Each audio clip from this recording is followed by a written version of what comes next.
सामान्य वर्ग द्वारा यूजीसी के विरोध में बाज़ार बंद किया गया, तो जो शांतिपूर्ण रहा, पूर्ण तरह से बाज़ार बंद रहा समर्थन में।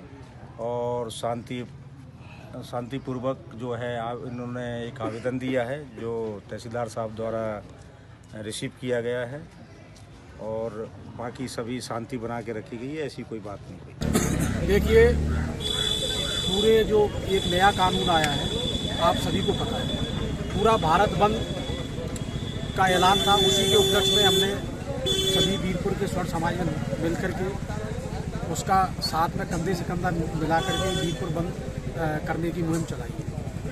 ये जो यूजीसी कानून आया है वो एक ऐसा कानून है जिसमें हमारे स्वर्ण समाज के जो स्पेशली विद्यार्थी हैं, हमारे बच्चे हैं, उनका भविष्य बिल्कुल ये समझिए कि उनके पैरों को काट दिया गया।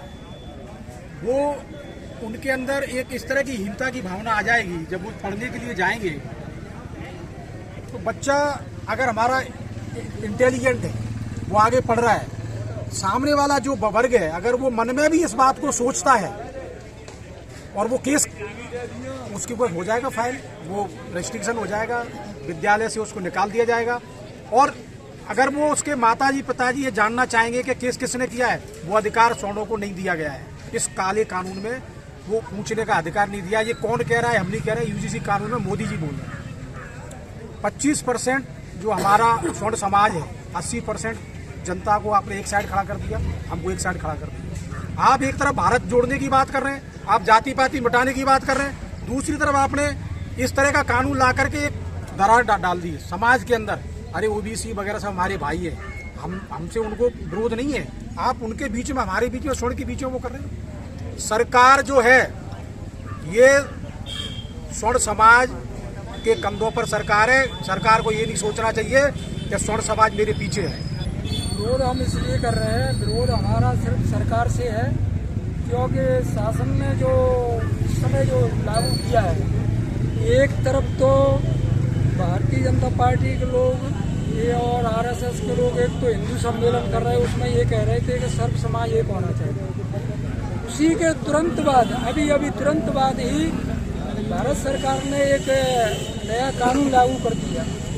उसमें ये स्पष्टता नहीं कि न तो कमेटी में कोई सामान्य वर्ग का कोई सदस्य रखा। कमेटी ने सुझाव रखे कि भाई इसमें सामान्य वर्ग का कुछ हवाला नहीं दिया है। पर चूंकि आपकी पार्टी ने ही, जो आपके पार्टी के जो मुखिया हैं वही तो अध्यक्ष थे, उन्होंने इस तरह का उसमें प्रस्ताव क्यों नहीं रखा गया? उन्होंने अपनी प्रतिक्रिया कल पेपर में जाहिर की है, मैंने उनका बयान पढ़ा है। उन्होंने स्पष्ट कहा है कि हमने इसका विरोध किया था, लेकिन कमेटी में हमारी बात नहीं मानी गई। ये उन्होंने अपना स्पष्ट कल बयान दिया है। तो यानी कुल मिला के जो है कि जब हमारे इतने बड़े नेता का अगर बयान सुझाव नहीं माना गया, तो फिर हमारा जो उसमें जो बच्चे हैं उसमें कोई अधिकार नहीं रह गया है। तो वो तो मनगढ़ंत बात किसी ने कह दिया कि जो हमारे खिलाफ कुछ बोल रहा है, चाहे वो भले ही बोल नहीं रहा है, वो किसी ने कह दिया कि हमारे खिलाफ बोल रहा है। और वो लड़का अच्छा इंटेलिजेंट है तो उसको जानबूझ करके निकालेंगे, क्योंकि सामान्य वर्ग का कोई भी आदमी उच्च पदों पे नहीं पहुंच जाए। अगर ये सरकार ने नहीं माना तो आपकी आगे क्या तैयारी है? यदि सरकार नहीं मानेगी तो हम आखिरी दम तक इस लड़ाई को ले जाएंगे और इसके परिणाम शासन को भुगतने पड़ेंगे। पहली बात तो ये है, पूरे प्रदेश में नहीं, संपूर्ण भारतवर्ष में इस भारत सरकार और विश्व विद्यालय अनुदान आयोग द्वारा जो काला कानून लाया गया है मिलके, वो पर्टिकुलर जनरल कास्ट के विद्यार्थियों को इंजेक्ट करने के लिए लाया। उसमें संक्षिप्त में मैं बता दूं, उसमें कानून में ये है कि अगर अन्य समाज के किसी विद्यार्थी को अपने मन में ये भी लगा कि सामान्य वर्ग के विद्यार्थी ने मुझे हिट किया है, मेरे सम्मान को हिट किया है, मेरे जाति को हिट किया है, तो उस सामान्य वर्ग के विद्यार्थी के विरुद्ध एक्शन यूजीसी। पर चूंकि हरिजन और आदिवासी पिछड़ा वर्ग का ये कहना है कि जब आपको 10% आरक्षण मिला तो हमने उसका विरोध नहीं किया। इस विषय में आपका क्या कहना है? आपको आरक्षण मिला तो हमने विरोध किया क्या? आरक्षण का तो कोई विरोध ही नहीं है। हम इतने योग्य हैं, सामान्य वर्ग इतना योग्य है कि वो आरक्षण नहीं, हम कह रहे हैं 100% आरक्षण दे दो।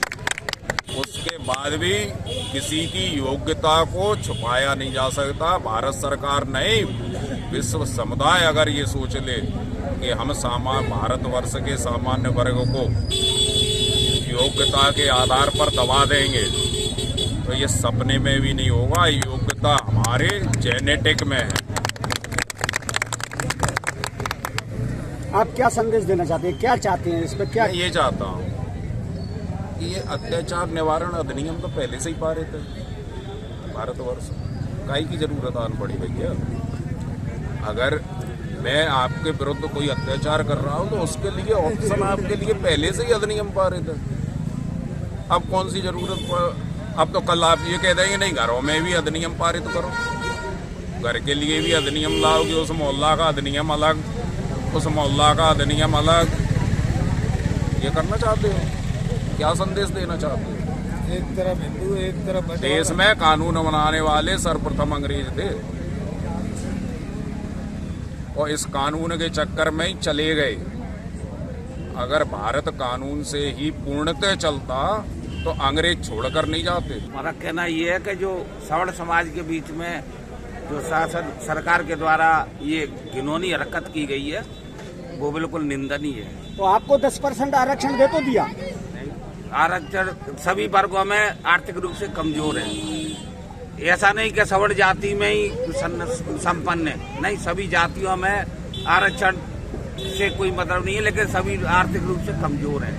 इसलिए आप कैसे चाहते हो आरक्षण, किस तरह से मिलना चाहिए? आर्थिक स्थिति के ऊपर यूजीसी काला कानून जो लाया गया है वो बहुत गलत है। इसको जो है वापस लिया जाना अति आवश्यक है। जैसे कोई बच्चा पढ़ रहा है और हरिजन का जो है बच्चा पढ़ रहा है, अगर उस बच्चे ने मन में सोच लिया कि मुझको कम नंबर दिए शिक्षक ने, तो उस शिक्षक पे ये कह सकता है कि वो मुझको जो है जातिवाद के चक्कर में मुझको अंक कम दिए हैं और शिक्षक को जो है तुरंत जो है उस पर कार्रवाई होकर के शिक्षक को निकाल दिया जाएगा। इसके अलावा जैसे किसी डॉक्टर के पास जाता है, अगर वो इलाज नहीं करता है, इलाज कर रहा है और फिर भी उसने ने कह दिया कि जातिवाद के चक्कर में हमको जो है इलाज सही नहीं किया गया है, तो डॉक्टर को वहाँ से निकाल दिया जाएगा।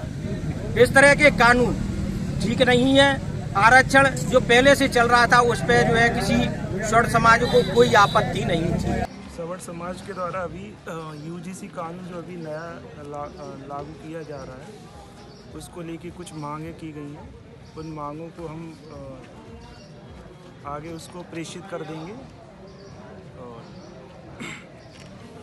राष्ट्रपति महोदय के नाम से हम लोगों को ज्ञापन प्राप्त हुआ है और इनकी जो मांगें हैं कानून को लेके, जहां उनका कहना है कि कानून में कुछ परिवर्तन होना चाहिए, इसे कुछ सुधारों के साथ में है ना, जो माननीय सुप्रीम कोर्ट की गाइडलाइन के अनुरूप ये लागू नियम बनाए गए, उनमें कुछ सुधारों की मांग की गई। उसको लेके हम इसको आगे बंदों को लेके जो आह्वान किया गया था किस तरह शांतिपूर्ण रहा या उपद्रव किया गया? नहीं, पूरा जो सवर्ण समाज के द्वारा जो अभी रैली वगैरह निकाली गई काफ़ी शांतिपूर्ण रही है।